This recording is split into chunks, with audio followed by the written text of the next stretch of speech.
Welcome to Creative Cow's DSLR podcast. I'm Robbie Carmen. And I'm Rich Harrington.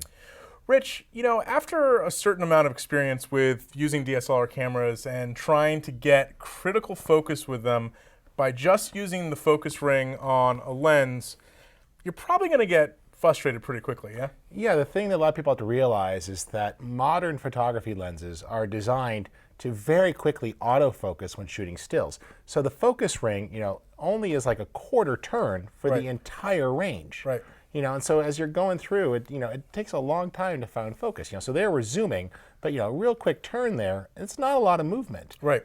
And so that gets really difficult. You're like, oh, out. Yeah, and if you ever listen to your camera when you're shooting stills, it's such minute, precise adjustments that when you start shooting video with these cameras, it's very difficult when you're using your hand on the lens to get that. You'll find it, but it's a lot of vibration, a lot of movement, and sometimes even sound as you just sort of keep cranking past. Absolutely. And then the other thing about that is that, over time, you're going to find it very difficult to get repeatable focus. If you're shooting a narrative piece and somebody's walking into the room, it's very difficult to do that by hand. So enter into the world of follow focuses. Yep, a very traditional tool for the film industry. Absolutely. So a follow focus is made up of a couple parts.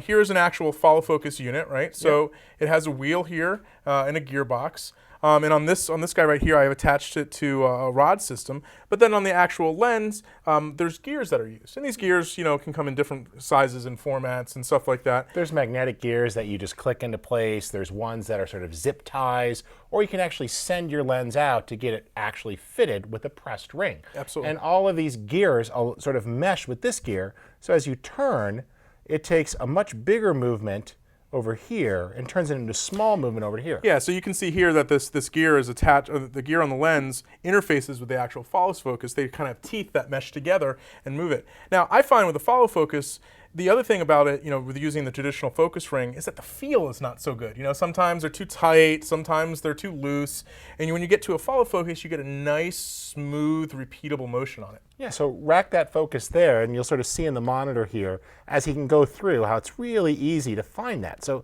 if he was dealing with a moving subject trying to hit their mark, it'd be pretty simple. Basically, what would happen is that he would set the focus in one position, and then you take like a dry erase marker and just put a little mark right on the ring, near the mark. Right there. And then he would move the focus to the next position, and you'd add a second mark. And what would just happen is as your talent moved through the scene, you would just be watching them and turning and hitting those marks as they step to each major mark on the set. Yeah, and there's different implementations of this, of these rings. Obviously, if you're running the camera, it can be a little difficult to see over there, right? So, in the motion picture industry, there's people's job. That's all they do is that they're a focus puller. And if they do it badly, they don't have a job very long. And so most of these follow focuses that are available and will work with DSLR cameras also have support for industry standard whips, right? So you can actually just put a little whip into the follow focus, and then somebody a couple feet away, or a little not right on top of the camera operator, can pull focus back and forth.